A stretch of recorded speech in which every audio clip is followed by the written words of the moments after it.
perkenalkan nama saya Aprilis Tumorang dengan NIM 2406127336 dari Prodi Teknologi Industri Pertanian kelas B. Baiklah, di sini saya akan membuat video untuk memenuhi tugas praktikum dari mata kuliah Pengetahuan Bahan Industri dengan asisten Kak Lady Preti Nenggolan dan Kak Putri Ayu Sagala. Baiklah, di sini saya akan menjelaskan apa itu metode jedal, tujuan metode jedal, prinsip metode jedal, dan bagaimana cara kerjanya metode jedal. Baiklah, kita langsung masuk saja ke dalam materinya. Apa itu metode jedal?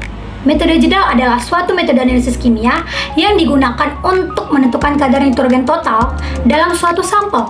Metode ini ditemukan oleh John Jedal pada tahun 1883. Analisis ini terdiri dari 3 tahap utama, yaitu destruksi, destilasi, dan titrasi. Baiklah, kita lanjut ke tujuan metode jedal. Tujuan metode jedal ini ada 2. Yang pertama adalah menentukan kadar protein. Karena protein mengandung nitrogen, maka dengan mengukur nitrogen, kadar protein bisa dihitung menggunakan faktor konversi tertentu. Biasanya itu 6,25. Lalu yang kedua, mengukur kandungan nitrogen organik. Metode ini tidak hanya menghitung nitrogen dari nitrat atau nitrit, tetapi fokus pada nitrogen organik dari protein atau senyawa organik lainnya. Prinsip metode jedal. Prinsip metode ini adalah nitrogen dalam bahan dikonversi menjadi garam amonium menggunakan asam sulfat. Kemudian amonia dibebaskan untuk menambahkan alkali dan panas. Setelah destilasi, amonia akan ditangkap dengan HCl atau asam borat, kemudian dititrasi untuk menentukan kadar nitrogennya. Baiklah, kita masuk ke dalam cara kerja metode jedal.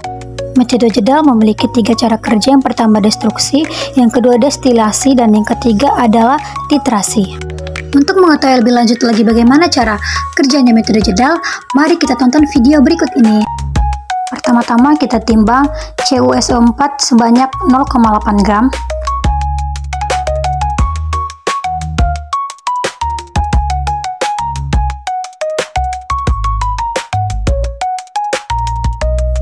Lalu K2SO4 ditimbang sebanyak 7 gram.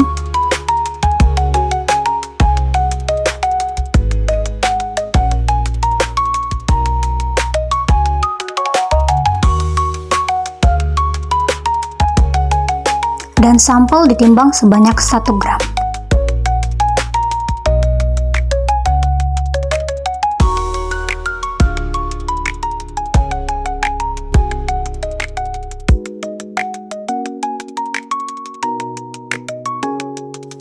Masukkan kalium sulfat dan tembaga sulfat dan sampel yang telah ditimbang ke dalam labu jedal.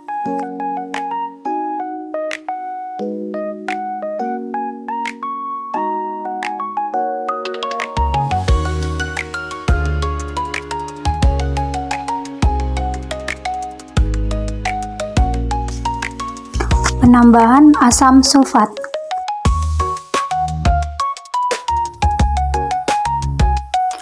Lalu didestruksi dalam waktu sekitar 60-120 menit dalam suhu 420 derajat Celcius dan terjadi perubahan warna menjadi warna jernih dan tidak berasap.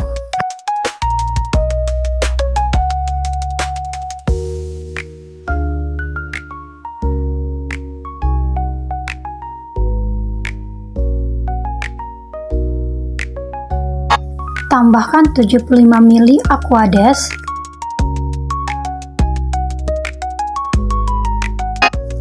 tambahkan 60 ml NaOH 40%,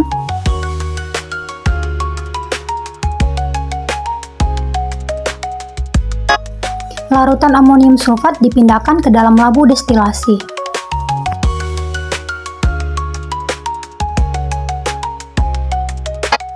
Lalu dilakukanlah penyulingan.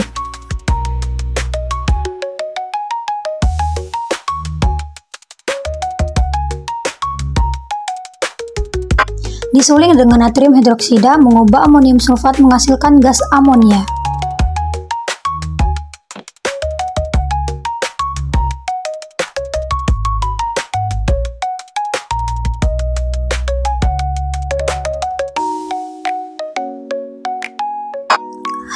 Gas amonia ditangkap oleh larutan 25 mili asam borat 1% dan indikator bromocoresol dan methyl red.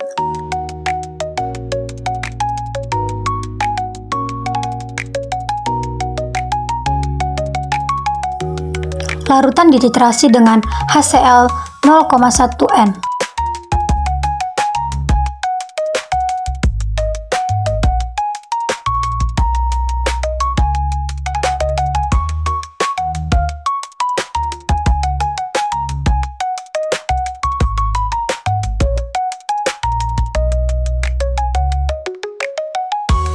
Titik akhir titrasi ditandai dengan perubahan warna menjadi warna merah muda.